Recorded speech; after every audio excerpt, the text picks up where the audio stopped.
Ini adalah pertama kalinya saya melihat wajah seram dengan sangat jelas. Wanita tersebut muka sebelahnya sangat hancur. Jadi wajah sebelah kirinya berlumuran dengan darah.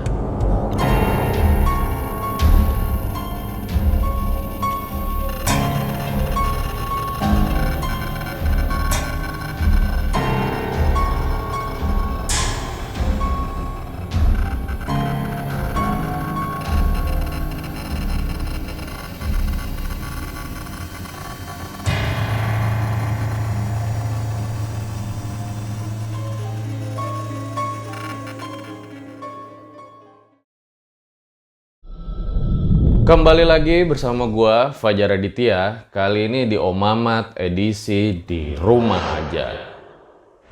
Ya, jadi kemarin itu cukup banyak yang komen dan juga bilang di Instagram gua, katanya gua modus sama narasumber di video gua yang sebelum ini. Katanya itu pengalaman pertama lo ya saat mendaki.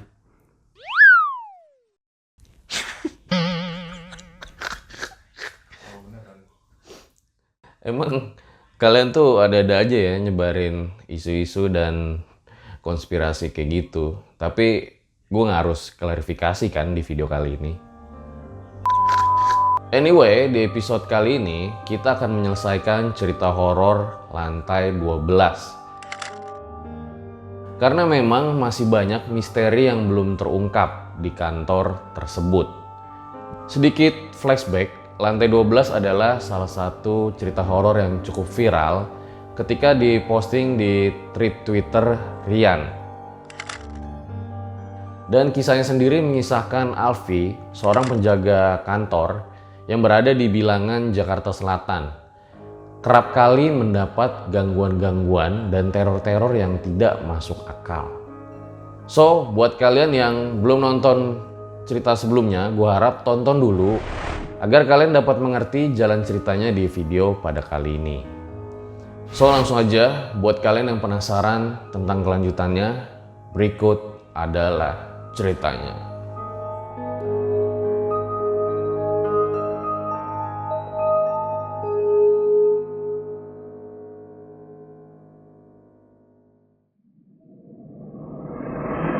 Setelah kejadian yang membuat syok kemarin, akhirnya hari ini adalah hari saya kembali ke kantor lagi. Jujur, butuh mental yang kuat untuk kembali lagi ke sini setelah kejadian pada waktu itu. Emak dan adik saya lah alasan saya kembali. Awal mula masuk, saya harus melapor dahulu kepada Pak Aldo, atasan saya. Dan jujur, feeling saya mengatakan bahwa Pak Aldo akan mengembalikan jam kerja saya menjadi pagi hari. Benar saja, setelah saya masuk ke ruangan dan berbicara dengan Pak Aldo, ia menganjurkan saya untuk masuk kerja kembali di pagi hari.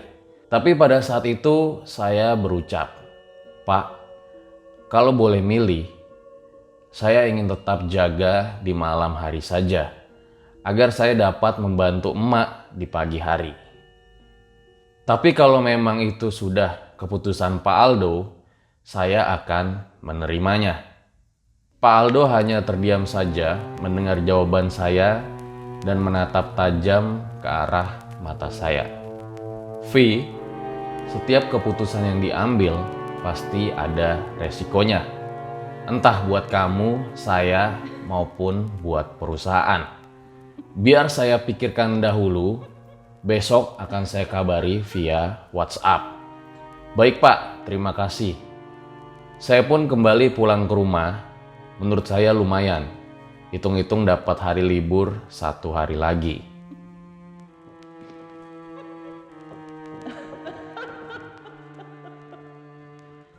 Pada saat itu, saya tahu resiko yang akan saya terima ketika kembali berjaga di malam hari. Akan tetapi, keluarga saya lebih penting dibandingkan diri saya sendiri. Emak dan adik saya butuh makan. Selama 2 hari ini, Saya hanya membantu emak berdagang di depan rumah saja. Pak Aldo belum juga mengabari saya sama sekali. Tiap jam saya selalu mengecek handphone, namun nihil dengan pesan. "Tong, gimana gawean lu? Kagak dipecat kan lu?" kata emak. "Kagak, mak. Tenang baik ngapa?" jawab saya. Saya hanya bisa mengambil sisi positif dari setiap kejadian yang menimpa saya. Entah kebetulan atau tidak, semenjak kejadian tersebut, kondisi kesehatan emak semakin menurun. Mungkin terlalu memikirkan apa yang saya alami kemarin. Hari sudah memasuki hari ketiga. Saya selalu bangun pagi pukul 5 untuk sholat subuh dan membantu emak menyiapkan dagangannya. Pak Aldo, entahlah, sampai dengan saat ini ia belum juga menghubungi saya. Entah kenapa saya menjadi khawatir. Well, jadi di sini Pak Aldo belum juga menghubungi Alfi terkait keputusannya tentang pekerjaannya.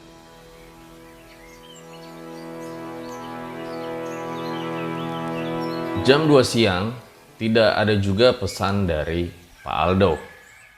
Apa dia sedang menimbang untuk memecat saya? Entahlah. Akhirnya saya pun langsung menelpon Pak Aldo. "Halo Vi." Alhamdulillah diangkat, pikir saya. "Halo Pak Aldo, maaf saya mengganggu waktu Bapak." "Ah, gak apa-apa Vi. Saya baru aja mau WA kamu." "Wah, kebetulan banget ya Pak." "Iya, saya mau kabarin. Setelah berbincang dengan Pak Alwi dan minta pendapatnya, kamu boleh lanjut untuk jaga malam ya Vi." "Alhamdulillah, syukurlah. Terima kasih banyak ya Pak." "Terima kasihlah sama Pak Alwi yang udah meyakinkan saya Vi." "Baik Pak, mulai besok saya akan masuk ya Pak." "Oke Vi." "Pak Alwi, terima kasih banyak." Entah kenapa saya merasa seperti hidup kembali. Satu-satunya mata pencaharian saya tidak hilang. Dan saya hanya ingin berpesan, bersyukurlah dengan apa yang kalian miliki sekarang. Pekerjaan, keluarga, dan juga kendaraan. Di luar sana banyak yang tidak seberuntung kita.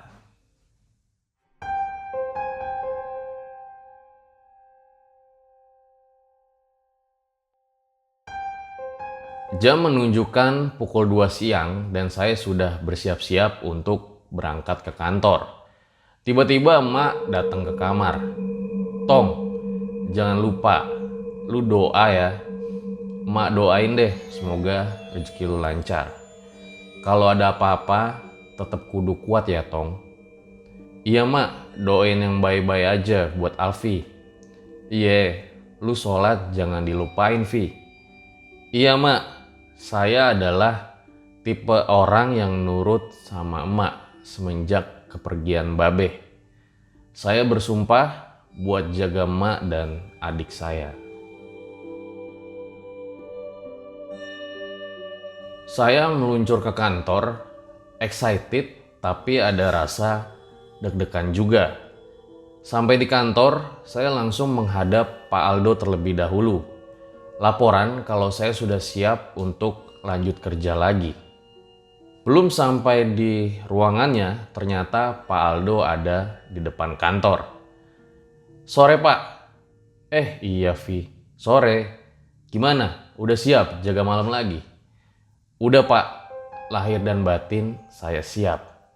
Entah kenapa saya berasa jadi kayak mau uka-uka. Setelah itu saya meluncur ke ruang ganti dan ternyata sudah ada Pak Alwi di sana. "Loh Vi, udah sehat lu?" "Udah dong Pak, mudah-mudahan." "Siap jaga malam?" "Udah siap mental lo." "Insya Allah kuat Pak." Jujur aja, sebenarnya saya belum yakin. Saya nggak tahu apa yang akan terjadi nanti dan saya juga tidak tahu apa yang akan saya lihat pada nantinya. Tapi saya cuma berpikir adalah ketika saya melihat hal yang aneh-aneh, ya udah dipikirin nanti aja. Yang jelas, Ketika saya mengalami hal tersebut, saya harus kuat.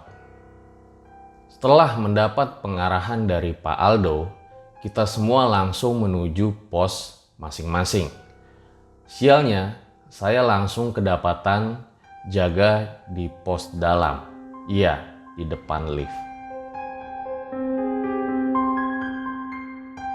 Nyali cukup ciut, tapi mau gimana lagi? Bisa-bisa saya kena marah oleh Pak Aldo jika tidak menurutinya. Untungnya teman jaga saya masih tidak berubah, yaitu Pak Alwi, sosok yang bisa menenangkan pikir saya.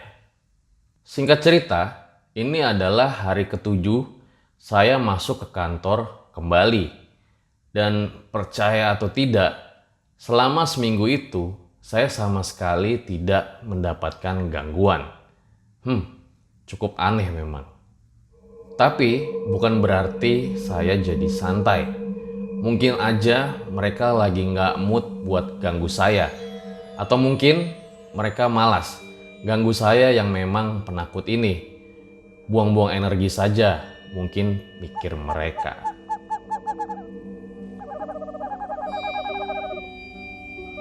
Well, jadi setelah 7 hari Alfi kembali bekerja, semua masih normal-normal saja. Alfi belum mendapatkan gangguan apapun. Hari ke-8 pun begitu. Masih tidak ada gangguan sama sekali. Saya pun mencoba bertanya kepada Pak Alwi.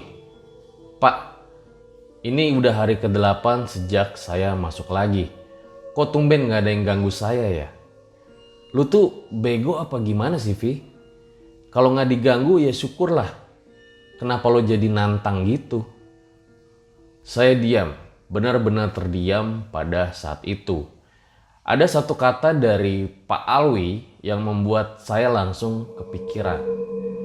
Nantang. Mungkin apa kata Pak Alwi benar. Kata-kata tadi terkesan nantang. Bodoh, pikir saya. Selama berjaga pun, saya terus kepikiran dengan kata-kata itu. Dan ternyata itu benar adanya. Mungkin mereka mendengar kata-kata saya tersebut. Dan mungkin juga mereka merasa tertantang oleh saya. 2 hari selanjutnya cukup berat, sangat berat. Hari ini saya berjaga di dalam. Pikiran itu sudah tidak lagi berjalan di otak saya. Pak, udah jam 8, mau muter nggak? Wih, semangat kali. Nantilah jam 9, Vi, ucap Pak Alwi. Bosan saya, Pak, mau jalan-jalan. Ya udah, lu duluan aja, nanti gue susul, kata Pak Alwi.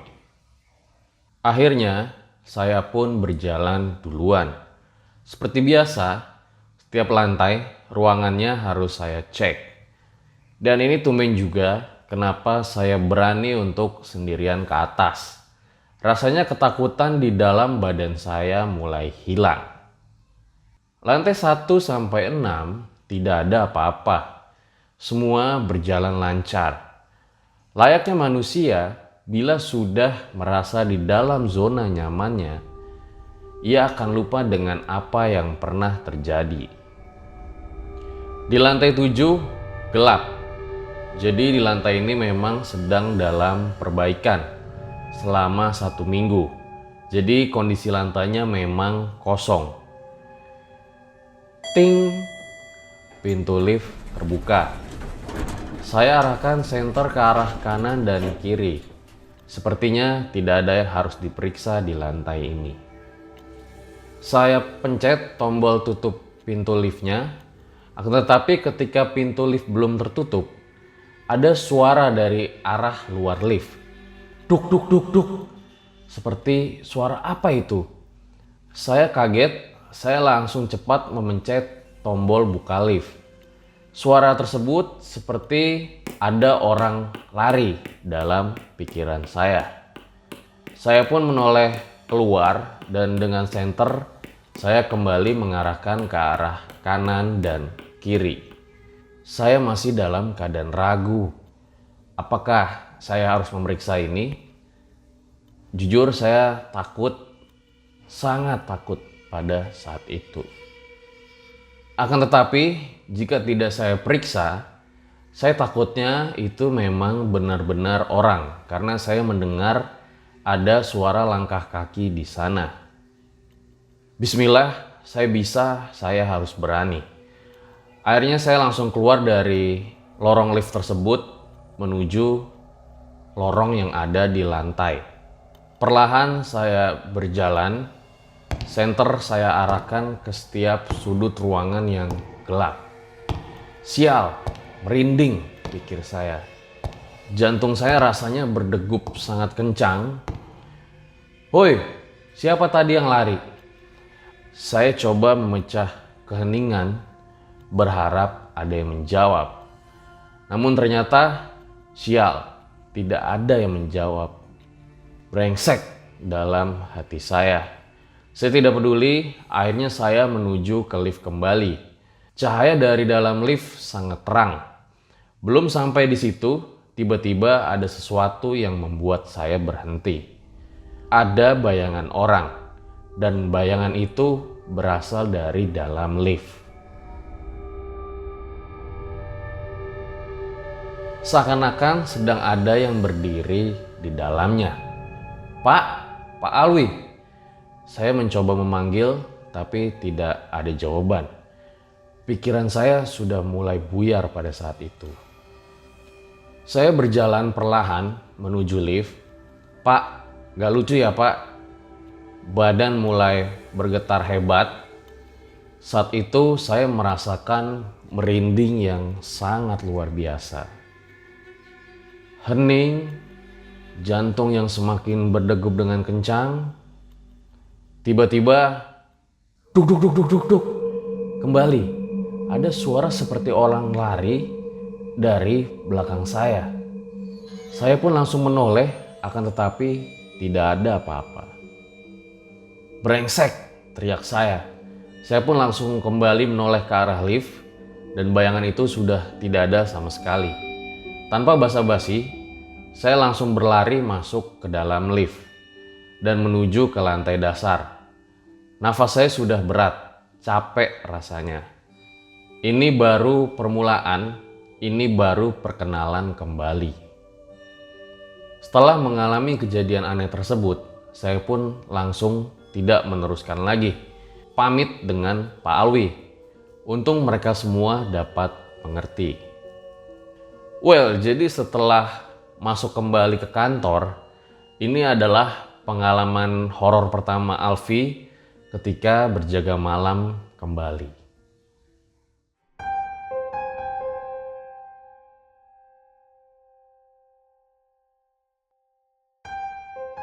Keesokan harinya, Pak Aldo memperkenalkan penjaga baru.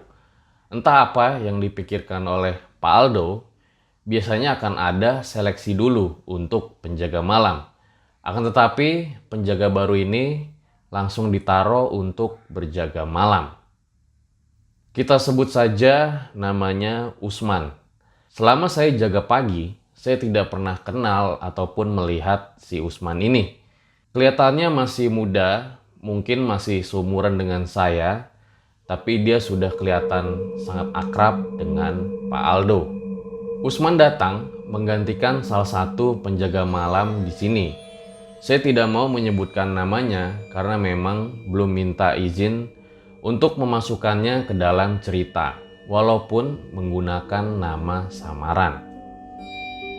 Pak Ruri akan menjadi partnernya, dan mereka berdua akan langsung berjaga di dalam kantor pada malam ini.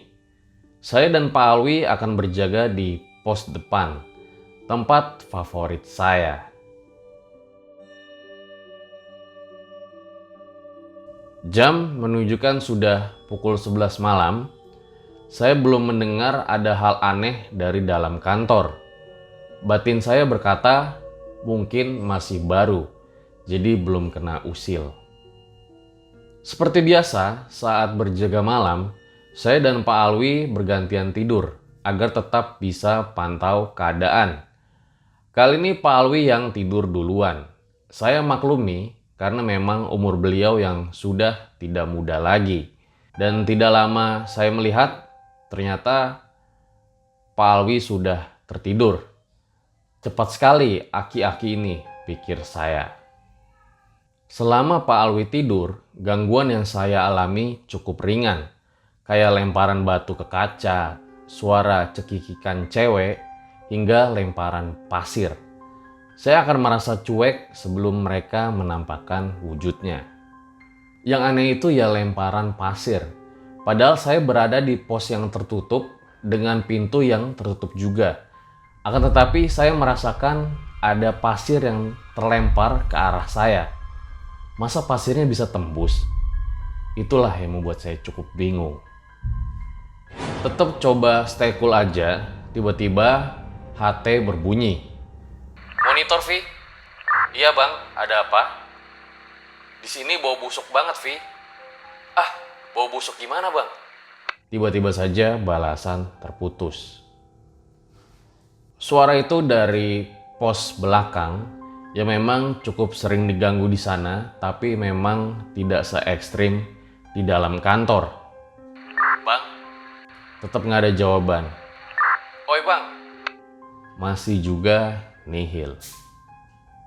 Ya udahlah, saya cuekin aja. Mungkin mereka lanjut nonton TV. 5 menit kemudian, HT saya kembali berbunyi. Vi, gue disengin nih kayaknya. Maksudnya bang? Bau banget ini, padahal kita ada di dalam pos. Ah, masa sih bang? Lagi-lagi saja jawaban terputus. Vi, gue merinding. Bang, baca-baca doa dah.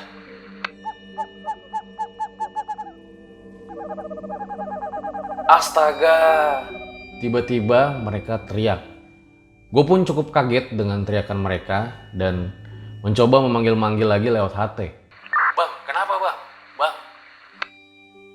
Tidak ada jawaban dan saya pun bingung harus ngapain. Karena kalau saya susul mereka, saya takutnya Pak Alwi marah kalau saya tinggal sendirian. Berisik amat sih ya elah. Tiba-tiba Pak Alwi bangun. Maaf Pak, pos belakang kayaknya lagi digangguin. Gangguin gimana? Pak Alwi akhirnya bangun dari tidurnya. Tadi mereka monitor dari HT. Katanya ada bau busuk di dalam pos. Tiba-tiba mereka teriak Pak. Pak Alwi hanya diam saja sembari mengucek-ngucek matanya. Jam menunjukkan pukul 12:30 pagi dan mendengar hal tersebut, Pak Alwi langsung berjalan menuju ke belakang kantor.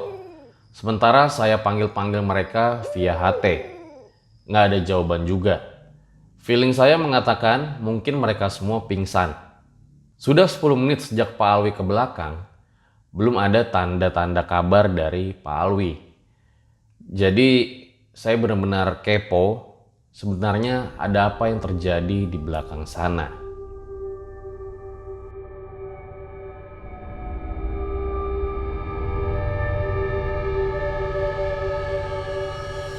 Walaupun firasat saya mereka diganggu, tapi tetap saya ingin tahu mereka diganggu oleh makhluk halus apa. Vi, Pak Alwi monitor. Iya Pak, gimana? Sini deh sebentar. Tinggal nih Pak posnya. Iya, bentar aja. Saya pun langsung berjalan menuju pos belakang. Sesampainya di sana, saya kagetnya bukan main. Saya melihat mereka dalam posisi tengkurap di luar posnya. Ya, mereka pingsan. Pak, ini kenapa? Jujur, saya panik waktu melihat mereka seperti itu. Udah, bantu sadarin mereka dulu aja, kata Pak Alwi. Oke Pak, saya langsung ambil minyak kayu putih di dalam pos dan air mineral yang ada di botol. Setelah itu, saya pegang satu orang dan saya cek nadinya. Syukur masih hidup. Pingsan Pak, ucap saya ke Pak Alwi. Iya tahu, tarik ke atas Vi. Saya langsung menarik badan itu ke teras dengan susah payah. Akhirnya tubuh dua teman jaga saya itu saya biarkan di teras sampai mereka sadar dengan sendirinya. Dan pos jaga belakang untuk sementara waktu digantikan oleh Pak Alwi. Yakin mau jaga di sini, Pak? Lu mau emangnya? Hehe, saya sih di depan aja, Pak. Ya, saya cuma cari aman aja. Bukannya takut, tapi takut banget. Kalau Pak Alwi udah pengalaman, setan aja takut lihat dia. Banyak yang bilang kalau Pak Alwi ini punya pegangan gitu. Nggak tahu dah punya pegangan apa. Saya sih nggak punya pegangan, pacar aja nggak punya. Setelah memastikan di belakang sudah aman, saya kembali ke pos depan. Terpaksa saya jaga dengan keadaan sangat mengantuk karena tidak sempat tidur. Sementara Pak Alwi sepertinya santai saja. Tidak terasa sudah pagi, jam menunjukkan pukul 6. Saya pun iseng berjalan ke pos belakang. Dan ternyata Pak Alwi sedang mengobrol dengan dua orang teman saya yang pingsan semalam.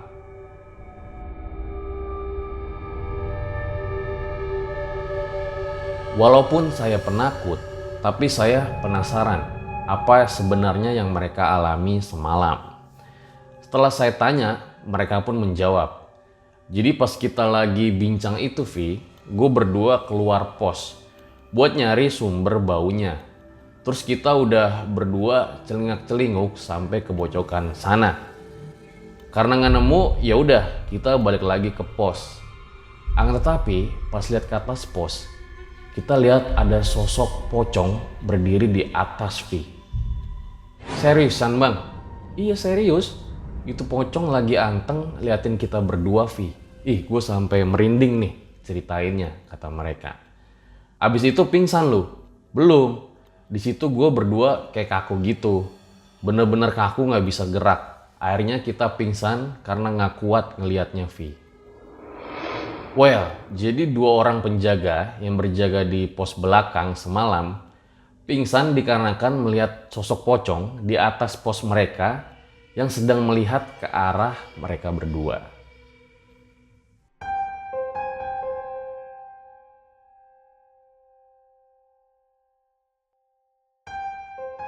Saya dengar cerita mereka cuma bisa diam saja. Jadi makin parno sekarang. Mau jaga di dalam maupun jaga di belakang. Tapi ada yang aneh. Kok yang jaga di dalam anteng aja ya?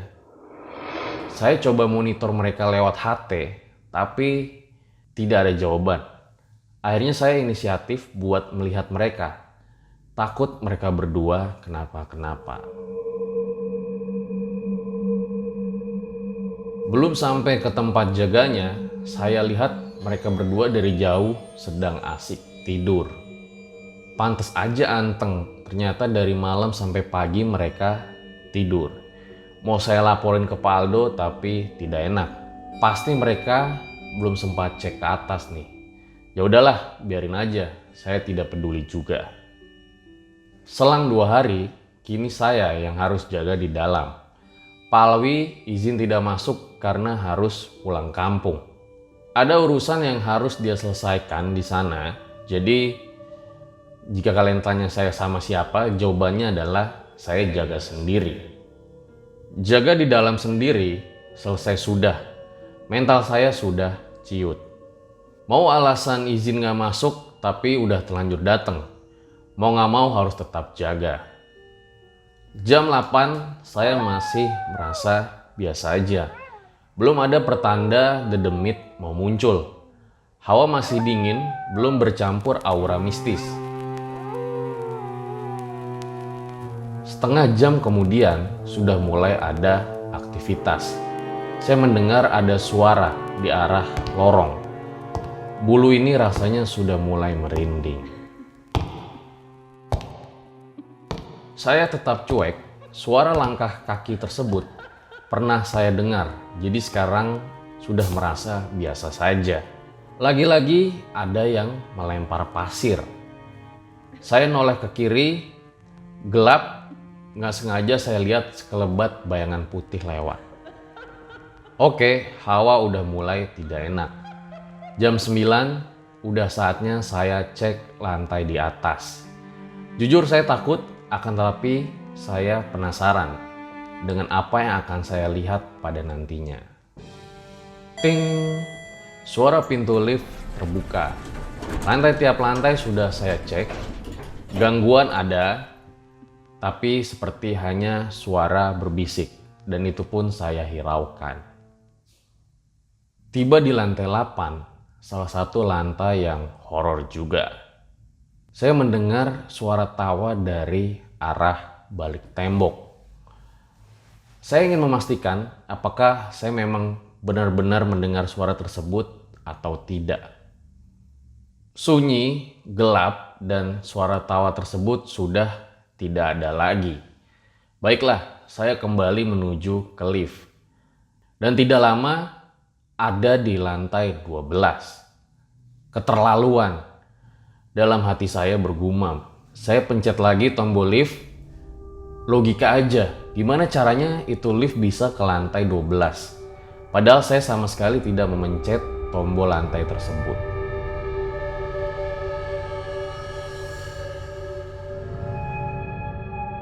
Sembari menunggu lift turun, saya kembali mendengar suara tawa tersebut.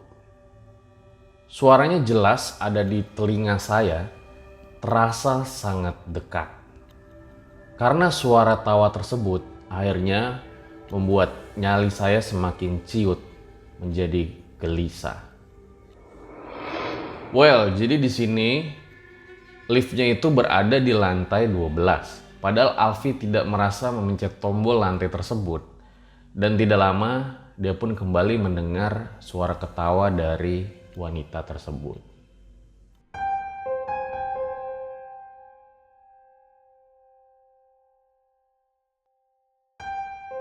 Setelah itu, saya pun memeriksa lantai 9, 10, dan 11. Semuanya aman-aman saja. Walaupun gelap, saya tidak merasakan adanya aura mistis sama sekali.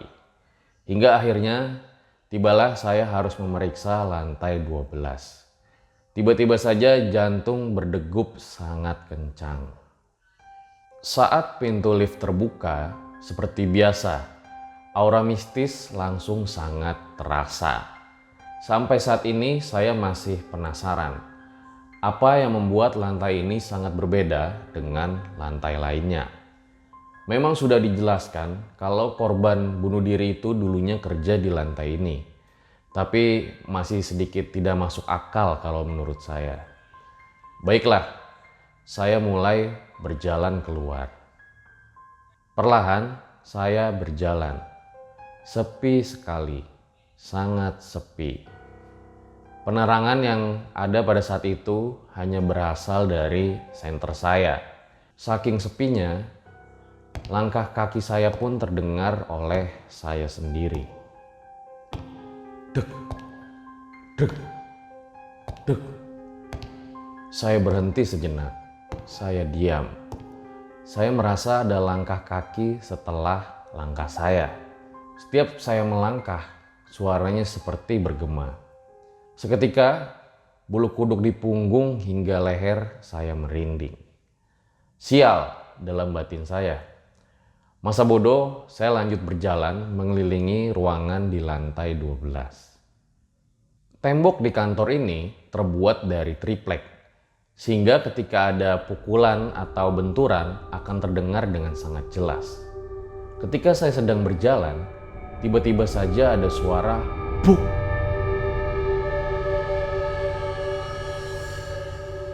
Ada sesuatu yang memukul temboknya. Saya kagetnya bukan main dan langsung mencari penyebab bunyi dari ruangan tersebut.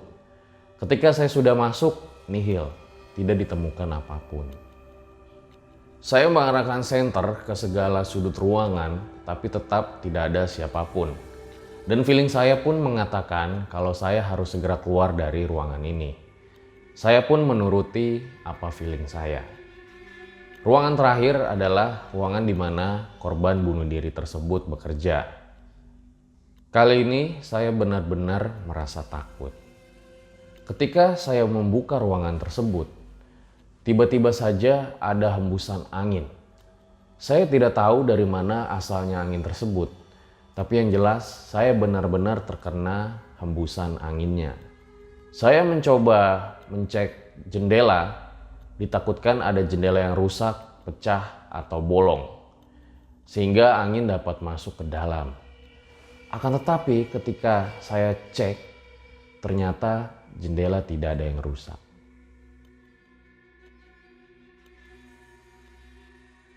Saat saya menoleh ke belakang, saya terdiam, benar-benar terdiam. Di meja yang adanya di sudut ruangan ini, saya melihat ada sosok yang sedang duduk, akan tetapi terhalang oleh layar monitor.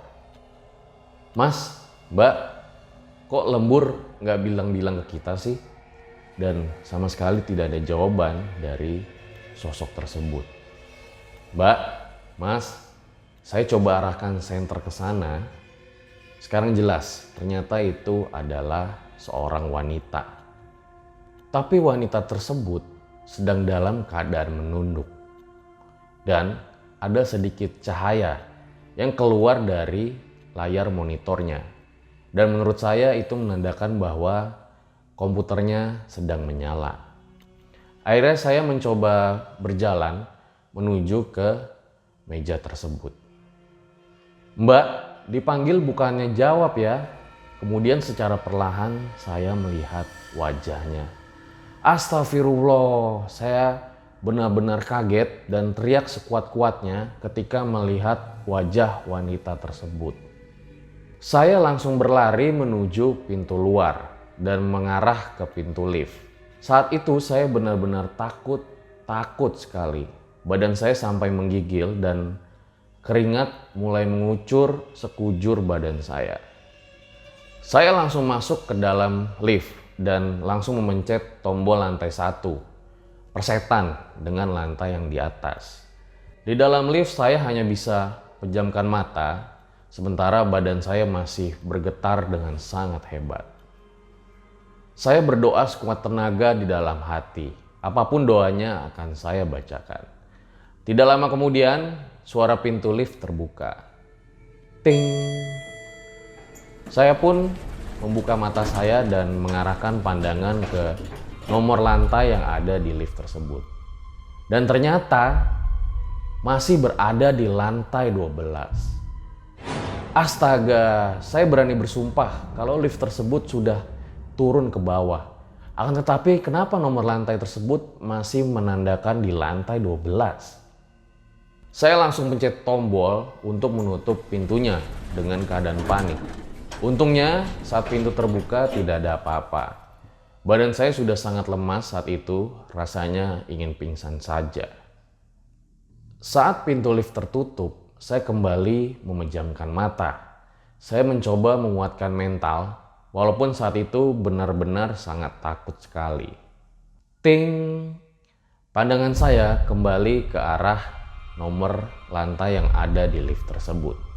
Dan ternyata lagi-lagi saya masih berada di lantai 12. Badan saya sudah sangat lemas sekali hingga akhirnya saya terduduk di lantai. Saya menunduk dan tidak tahu harus apa, berbuat apa. Saya ingin menyerah pada saat itu, menangis. Tidak peduli ada yang melihat atau tidak. Akan tetapi, batin ini seperti ada yang membisiki. Saya harus bangkit, saya tidak boleh takut. Dan saat saya menoleh ke atas, kini saya melihat sosok wajah yang berada di ruangan tadi tersebut berada persis di depan lift. Saya diam, pandangan mata saya terarah ke wajah dari sosok tersebut. Lemas, namun badan ini tidak bisa jatuh ke bawah. Mata ini tidak bisa terpejam. Ini adalah pertama kalinya saya melihat wajah seram dengan sangat jelas. Wanita tersebut muka sebelahnya sangat hancur. Jadi wajah sebelah kirinya berlumuran dengan darah. Sosok itu seakan-akan sengaja agar saya memperhatikan wajahnya.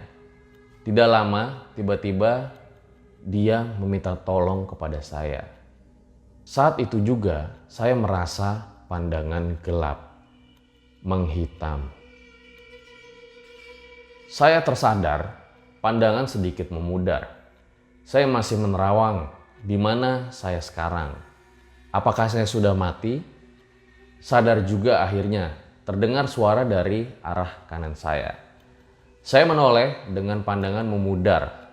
Terlihat seorang wanita. Saya berada di mana? Klinik kantor. Kamu nggak apa-apa, Mas? Saya tidak menjawab. Pening rasanya pala ini. Istirahat dulu ya di sini, Mas. Jangan kemana-mana. Nanti kalau udah sehatan, baru boleh saya izinkan pulang. Ucap wanita tersebut. Saya kembali menutup mata, mencoba terlelap untuk melupakan kejadian semalam. Saya kembali sadar, membuka mata dan ternyata Pak Aldo di sebelah saya. Istirahat aja dulu ya Vi, nanti kita bicarakan.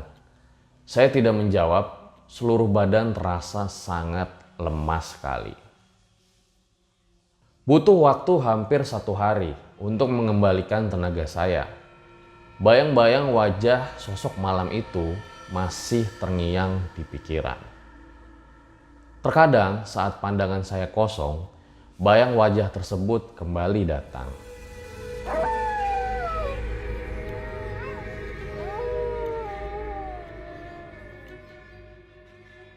Well, jadi Alfi kembali mendapatkan teror di lantai 12. Dan di episode selanjutnya, semua akan terbongkar mengenai wanita tersebut.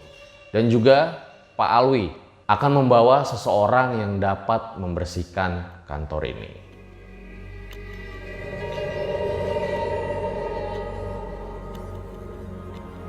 Jadi di episode selanjutnya, semua akan terungkap. Sosok-sosok yang berada di kantor tersebut dan mengapa mereka kerap usil. Dan bisakah teman Pak Alwi membersihkan mereka? Saksikan semua jawaban tersebut di episode terakhir dari lantai 12. Jujur, saya tidak tahu apakah ini sebuah keberuntungan atau tidak. Tapi menurut saya, hari ini adalah hari yang bersejarah untuk saya. Oh tidak, untuk kantor ini. Karena seperti yang sudah saya bilang, hari ini akan ada teman Pak Alwi yang membantu membersihkan mereka yang usilnya setengah mati. Saat saya sedang asik-asiknya nonton TV, tiba-tiba terdengar suara ledakan yang sangat keras dari arah atas gedung kantor.